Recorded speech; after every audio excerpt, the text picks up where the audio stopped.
Greetings, this is Greg. MFG sent me a set of their crosswind rudder pedals for review. They are so good that there isn't that much to talk about. For that reason, I'm mixing the review in with a tutorial about how to beat the 109K4 in DCS with the P-47 Thunderbolt. Good rudder pedals do really help. The P-47 is a rudder-intensive airplane, especially at low speeds and high power.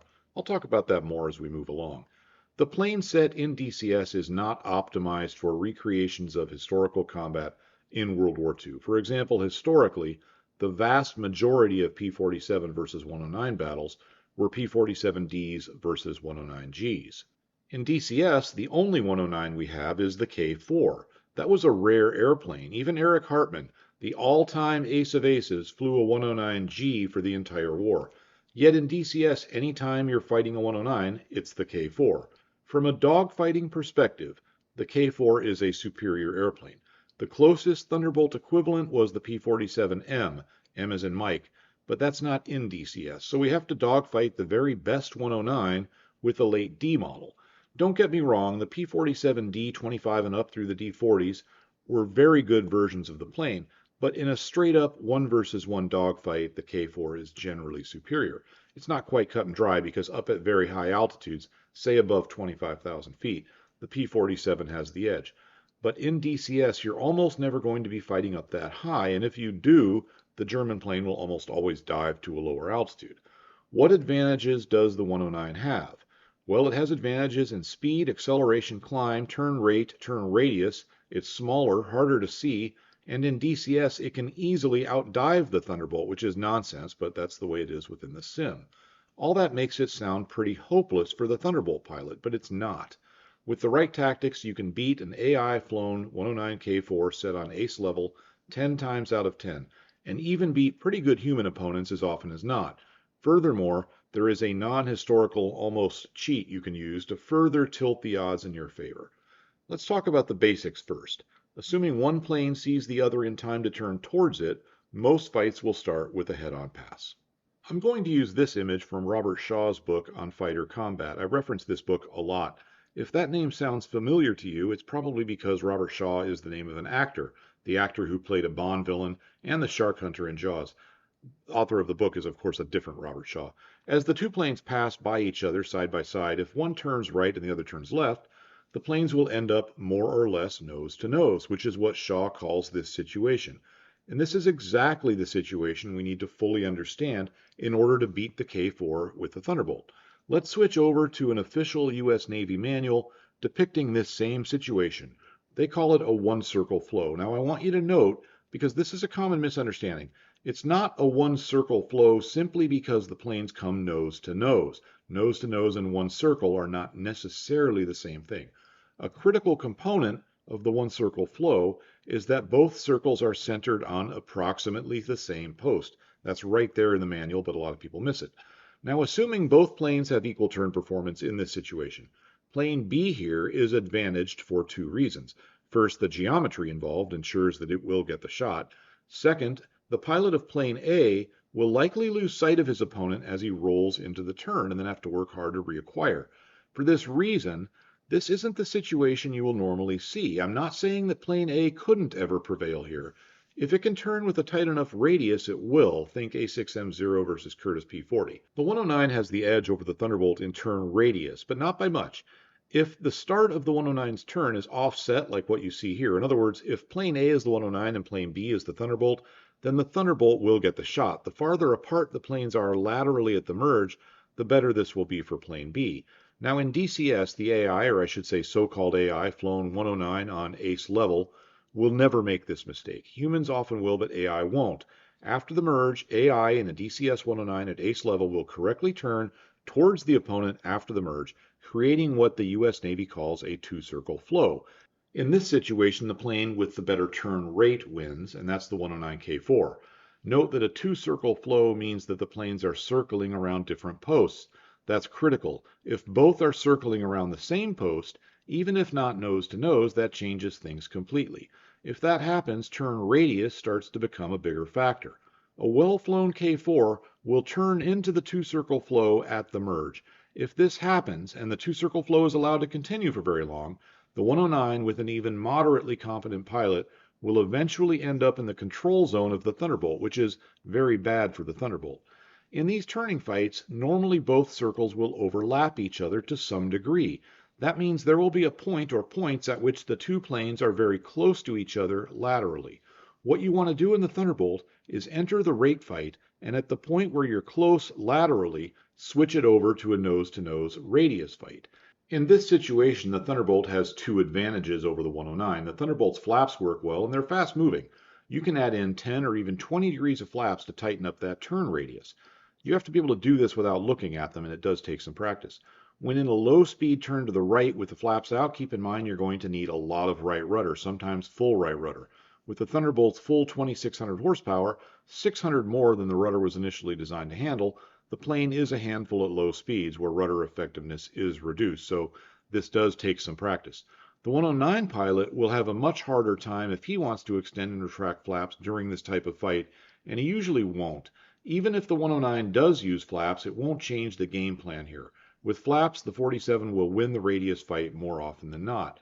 Second, the P-47's 8 machine guns and large ammo supply give it an advantage in a head-on pass and in high aspect ratio shots. The 109 pilot can't waste his very limited cannon ammo on low probability shots, and his twin machine guns don't hit that hard. Thus, the 109 pilot will likely avoid the head-on shot, giving the 47 pilot the edge at the start of the merge. Let's start this so you can see how all this works. In this situation, the Thunderbolt and K4 have equal fuel in terms of flight time. This is about how they will typically encounter each other in DCS. Fuel quantity is critical here. With the full 370 gallons of internal fuel for the Thunderbolt, this fight would be a much bigger problem. Much like putting gun pods on a K4 would be a problem for the German plane in a dogfight. I also took off the P-47's wing pylons. I'm not sure that makes a difference in DCS, but it makes me feel better about my odds, so let's go. I've got a little red caret on the enemy aircraft there so you can tell where that 109 is. Right now I'm going to war emergency power, water injection on, full manifold pressure, and I'm trying to get speed and altitude. I'd like to enter this fight co-altitude with 240 miles per hour or more of indicated airspeed. More will be better, but 240 is the minimum amount to pull 4 Gs of turn. Notice the 109 doesn't want to go nose to nose with me. That enables me to start my turn a little bit early. Not too early, don't want to shoot out in front of him and get shot. I'm sacrificing altitude for turn rate here, and it looks like I might be able to get a shot, but notice how he's now going up above the horizon. My Thunderbolt can't do that, don't have the power to weight ratio. But what I can do, right at this point, right where I'm right under him, is switch this to a left-hand turn to force a one-circle flow, a nose-to-nose fight. I'm putting the flaps in as we turn. I'm turning as tight as I can, and I bring my gun sight around onto the 109. And my 850 cals found their mark there. In fact, it looks like we hit both of the 109's radiators. That's a big deal. If you hit only one of the 109's radiators, he can actually still beat you in the turn rate fight. But once both his radiators are holed, I can do about whatever I want. Trying to line up another shot here, and got some hits. They weren't tremendously good. Keep track of which direction he's turning. I want to keep forcing this one circle flow nose to nose. So again, I've got a right turn here, and I'm using a lot of right rudder. I'm really pushing on that MFG crosswind. Try and get the shot lined up, but surprisingly, he didn't keep his turn coming towards me. He's doing something else now. This is indicative of a very badly damaged 109. What I'm doing here is extending because I'm not sure what he's doing. Then I'll turn and come back in. This provides enough separation that for sure we're going to be nose to nose. I don't want to get trapped in a two-circle flow, especially at this point where I feel like the fight is won. Okay, well, now it's really looking like the fight is won. He's dropping down. I'm staying up here on my perch. I'm going to keep an eye on him. By the way, we're on the Marianas map. I've had a lot of trouble getting DCS to run smoothly in virtual reality, and a lot of you folks gave me a lot of suggestions. Many of them were very good. One of the best ones was fly on the Marianas map. That map has a lot fewer problems in terms of being a resource hog. So I've been pretty happy with that. Anyhow, I'll keep the 109 in sight here, and at some point we'll just dive down and finish him off. I do really like DCS. There's just hardly anybody flying it in multiplayer. I go online, and at any given time of the day, there might be at most a dozen people playing, spread out over a large number of servers. There's just not a whole lot of DCS multiplayer action. Where the good action in DCS actually is single player. specifically the campaigns by Reflected Simulations. I really enjoy playing those. And he has a new one for the Thunderbolt out, which I have not played. I know it's really good, though. I can't wait to do it, but I think my computer is going to have to be upgraded to handle that campaign on that map. All right, so we're closing in on this 109, and we're taking our time. I don't want to overshoot. It only takes one shell, maybe two, from that 30mm cannon to really turn the tide of this fight. So he actually did a pretty good job there trying to force an overshoot, but I know he has no horsepower right now with both radiators hold and his engine badly overheated. So I just climb up. I know that he can't do that. And then I'll come back down on him. Some of you may have noticed I wasn't really taking advantage of the gyro function of the Thunderbolt's gun sight. That's because that gun sight, to use it in that way, requires a second or two of steady state flying to really accurately allow you to get bullets on target. And when you're going back and forth, left and right, trying to maintain that one circle flow, that just doesn't really work out. So I left it on min range the whole time. The 109 has gone in, engine failure, so that went very well. It was actually surprisingly easy. We'll do another dogfight here. They don't always go that smoothly. Before the next dogfight, I want to mention the MFG crosswind pedals again. They have quite a few options. Mine are set up with a damper, a pretty strong amount of spring tension, that's the way I like it, and P-47 pedals. They have a number of pedal options. I also have the BF-109 pedals, but for this video I'm using the P-47 pedals. I could not be happier with this setup. I've had the MFG crosswinds on my sim rig for a couple of months now and have had a lot of use with them with zero problems. I mean zero. The packaging, the assembly, the setup, it all went smoothly, and of course they perform flawlessly. Same setup here. Again, I'm trying to get the plane up to 240 miles an hour or better and co-altitude, but can't quite do it. The 109 just has too much performance, but he doesn't want to put his nose on me. That enables me to start the turn a little bit early here to compensate for some of those initial drawbacks. I'm keeping my turn rate high by using the downhill to keep my speed up as I pull back on the stick, but the 109 once again starts to climb. They usually do, and I can't really match that in the Thunderbolt, at least not while I'm turning. So now I immediately get this left turn going. I got the flaps in a little late, didn't time this quite as well, and if you don't do everything perfectly, it won't work out. And so the result is we took some fire there and I did not get my guns on target. Now I'm starting the right turn, again trying to force this one circle flow, although he started the turn in a better position, so geometrically this isn't going perfectly for me, but at least I've got the flaps in, so I did get some hits on him there. They're not stellar. Now we're starting the left turn, again maintaining this one circle flow, and this turn we started from a better point. He wasn't offset in the wrong direction quite as much, and I already had the flaps out, everything all set up. Now we've got our guns on target, and there we go. Both radiators hold, and once again, once you've hold both radiators in the 109, you're going to be able to beat it in virtually any performance category, so you don't have a lot to worry about. But if only one radiator has a hole in it, and he's only leaking coolant out of one side, you still have to be very careful. He's very dangerous. And remember, the 109 is always very dangerous. No matter what, if you accidentally fly out in front of this thing, one lucky hit from that 30 caliber can bring you down. Certainly two will. Coming in on him again, he's not doing so well. Got a few light hits. The main thing here is don't overshoot. This fight is won provided I don't overshoot and provided nobody shows up to help him, but I set up this mission. We're the only two planes on the map, so I know there's nothing to worry about there. Can easily match his turn rate here. Again, he's wounded so badly I can match him for rate or radius.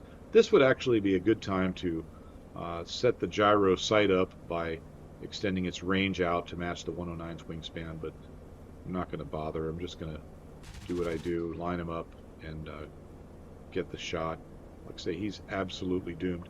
I should have mentioned, if I didn't earlier, that this paint scheme that I'm using is also from Reflected. When you buy, and this is not a commercial for Reflected Simulations, I just really like their campaigns.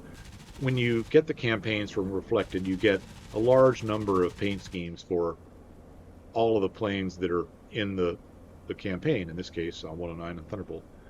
Got some more hits on the 109, and I know this is a little bit dull, there's not much to do. This is a typical AI tactic, though, of constantly, when they're damaged badly, they'll weave left and right to prevent you from getting a tracking gun sight, and so you have to kind of chip away at them. It works just fine. You can kill them anyhow. They're not going to get away from you. At least this guy in this situation is not going to get away. Again, don't do this. Right now we're doing a two-circle flow with them. Don't do that unless you know that they're pretty badly damaged, because the fight will suddenly go pear-shaped on you. And when you get one of these 109s AI flown in the control zone, there's not much you can do. But see what I mean? He's just doing this weaving left and right thing to deny me a tracking shot. Oh, looks like he's going in now, so problem solved. That was actually a better fight than the first one. You could see that because of the positional disadvantages when I was starting the one circle flows, it took several turns to get the guns onto target.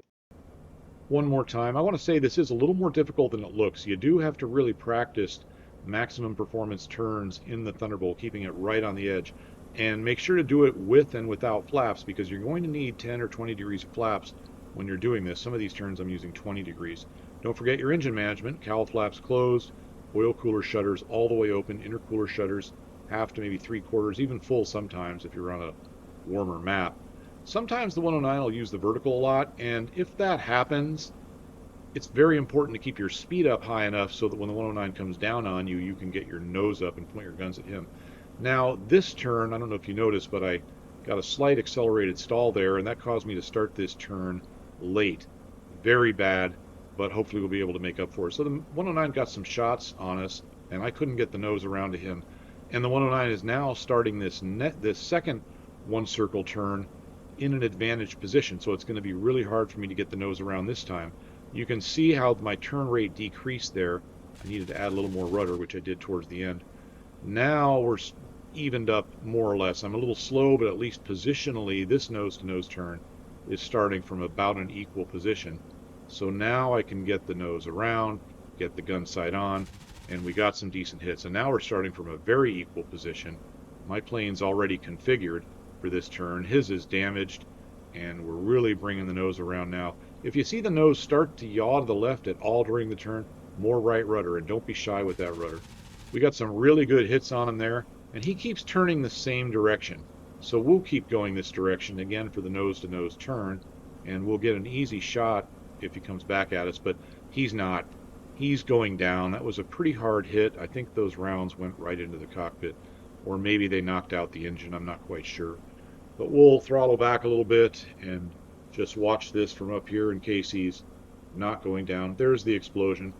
So hopefully that proves to you guys that this method works against AI for sure, with 3 out of 3 kills. Now there are a few things you can do to boost the Thunderbolt's performance. One of them, removing the wing pylons, I did for this video, but the other two I didn't. I had a full load of ammo in this video, but you can reduce ammo to about 2/3 or even 50%, because the Thunderbolt carries a lot of ammo, more than you're going to need for dogfighting 1 or 2 109s. The other thing you can do is take very little internal fuel, say enough fuel for 20-30 minutes, and then strap on a belly tank. The belly tank, once dropped, doesn't create any additional performance because, well, obviously the tank is gone, but also because there's no additional pylon involved for a belly tank. So once you drop it, the plane is clean. And this tactic enables you to take off on your main tank like normal, fly around on the belly tank, and as soon as you see an enemy, switch over to the main tank, drop the other tank. So you have to have your HOTAS system set up to do that. And now you're fighting in a very lightweight Thunderbolt that can really cause some problems for 109. Again, that's not really a legit official thing, but it certainly works. And if you're fighting a 109K4 and a P-47D model, you got to do what you got to do. Thanks for watching. Goodbye and have a great day.